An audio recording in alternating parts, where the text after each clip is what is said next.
Hi everyone, hope you're all enjoying 2021 so far. Obviously, I know it feels like 2021 is already a write off, but I promise you, the next half of the year hopefully should be better. But anyway, let's get to this video because I want to talk about my top 8 or 10, stocks that I'm planning for 2023. So I'm looking at a kind of time gap between now and the end of 2023 where I'm expecting things to be near normality and we can potentially get some money. We can make money. I'm Dotton. Let's get to the video.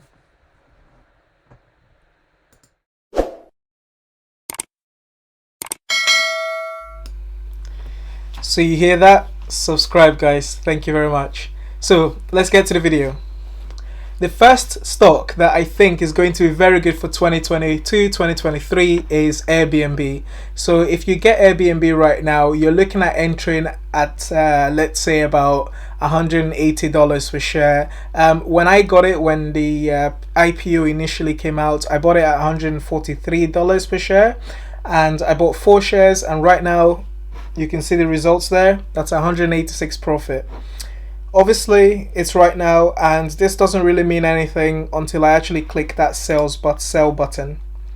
If I click the sell button, then yes, it does matter because that would be my profit and that is the sale. But at the moment right now, I just own a tiny proportion of Airbnb and that's all it is. So the next one I'm going to talk about is Lufthansa. So Lufthansa is actually one of my favorite long haul airlines, and I've used them before. They're really good quality and I would certainly recommend them. So now, I always believe that if you're going to invest in a company, you have to have a personal reason for doing so. And the reason why you need to have a personal reason for investing in the company is because you will be able to keep track of what's going on. If you don't keep track of what's going on within the company, then you're very likely to kind of forget about it, or you're likely to be complacent, and potentially you would have seen some red flags, but you missed them because you don't really know enough about the company. Lufthansa is a good one at the moment. As you can see, I'm invested quite largely in Lufthansa. I've got 107 shares worth about £1,000, and the profit there is about 7 to 10%. It kind of ranges between 7 to 12% on a good day, quite high 12s. But obviously, like I said, unless I press the sales button, it doesn't really matter. So at the moment, I'm looking at £75 profit.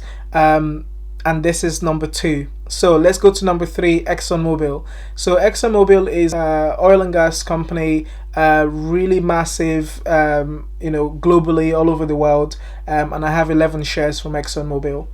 So looking at this, it's giving me £70 profit at the moment, and it's, I'm quite lucky actually, because that there is a good percentage. We're looking at about 30% profit on the ExxonMobil stock right now, and I've got family, they've worked in oil and gas, and I can guarantee you that ExxonMobil is probably one of the few companies that will still stay going strong because they're so solid and they don't depend on things happening. So they essentially make the oil. So it's not a case of they are a servicing company or they're depending on someone else to do something. They actually start the trend. So if they're producing barrels of oil, they do that. They're the ones that produce. Nikola Corporation is a really strong one within the electric vehicle kind of, talking about the likes of the Teslas and all that kind of stuff. So obviously I believe Tesla is a great stock to buy, but at the moment at 800 odd dollars, it just doesn't scream to me like good value for money.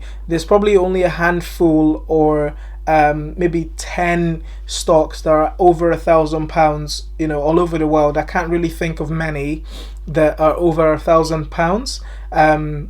Obviously Tesla is getting quite close to that. So what I would think is, is it going to be the most valuable company in the world? If you think it will be, and it will be greater than Amazon, then possibly it's worth, doubling down on the shares for Tesla.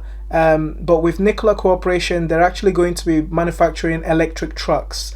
So electric trucks are obviously a really good market because it's not kind of saturated yet. Not a lot of people are in there, which is good. And with the electric trucks, Nikola Corporation actually has a partnership with Iveco. So you may have heard of Iveco or Iveco. They actually they manufacture just normal diesel trucks. So at the moment, Nikola trucks are going to be electrical, but they've got a sort of partnership with Iveco, which is quite interesting. That could be quite useful in their future. So the next stock I'm going to talk about is TUI. So TUI is actually, let's say, my favorite share in here, and the reason is my partner's actually worked for TUI, and she really loves it. If she could actually earn such little money, obviously she was doing this when she was at university, if she could earn such little money but also be quite satisfied, I think she'd probably go back to TUI.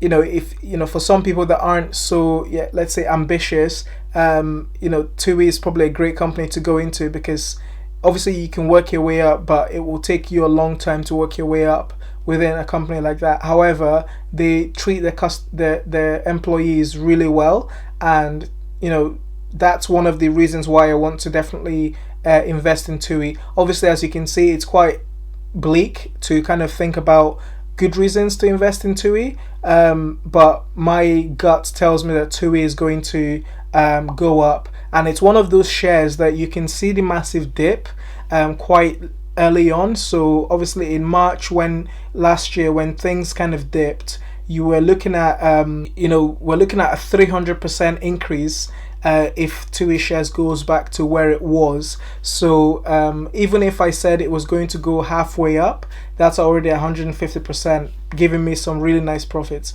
So I'm excited to see what the future holds with people like TUI. I am actually putting money in here because I know that with the situation right now in the holiday, the travel industry, they actually have lots of bookings right now, and it's interesting because people cannot wait to travel. But once the vaccine does what it's meant to do, we're hoping that there will be a massive spike and TUI will make a lot of money in the near future. The next one here is Raytheon Technologies. So Raytheon Technologies is actually a company that I've had some history with my master's degree. A lot of the employees have actually gone on to study the same course that I studied at university. And the interesting thing here is I can see that they really care about their employees. I can see they give a good wage. There's not a lot of businesses that are competing on that same level. And now that they've gone with Collins Aerospace, who used to be with UTC, and there's a lot of merging that goes on within that organization, Collins Aerospace. But now Raytheon Technologies has kind of gone from just Raytheon to Raytheon Technologies. So what's actually quite exciting is they've got a lot of plans, and I can imagine that the strategy there is to basically merge the organizations in the right way and to make it a more profitable organization. So I'm excited to see what they do within the aerospace, kind of military aerospace industry. So obviously BAE Systems is another company that I can imagine is in the running for that kind of title of being the best. But Raytheon, I can see that they have a lot of stuff going on, and in the long run, I want to actually increase my shares within the company, and I hope it actually goes down further so I can double down. That's my whole idea. When I believe in a company, I want it to go down, and the more it goes down, the better for me, because then I can increase what money I put into it. So General Electric is actually an interesting one because the company went through a really massive spike where they were, let's say, the greatest company in the world, one of the most innovative companies, and they do a lot of stuff. So because they've done so much stuff, they've got to the point where they changed CEO and a lot of things kind of changed. Things drastically dropped, the share prices dropped, and we're now getting to the point where General Electric is starting to pick itself back up. They've got arms in the oil and gas industry, they've got arms in various industries, and it'll be quite interesting to see what happens when things start to pick up with General Electric. I can imagine behind the scenes they're working on really interesting stuff that's going to do well in the future. So General Electric is one to look out for. I've got 16 shares there, and I'm hoping it goes down even further, because I'm looking at 2023, 2024, that kind of year in terms of growth, you know, the time for me to take my profits out. So if you're really interested, I would be doing another video about the trading options that I'm going for, the things that I'm looking at in the short term. I've just recently joined a WhatsApp group with some of my friends, and they are doing some trading stuff, and I'm really seeing some great results. So I'm excited to kind of delve into that area of trading. At the moment, I've been playing it safe, and I want to keep playing it safe in terms of the companies that I will be investing loads of my money in.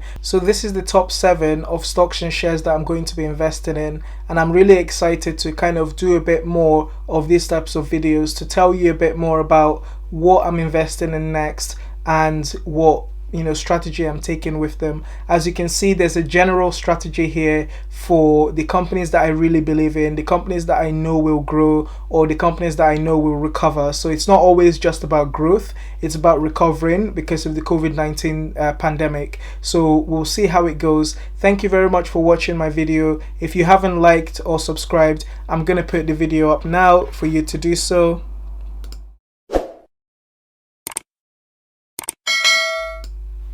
I've been Dotun, and thank you very much. Bye.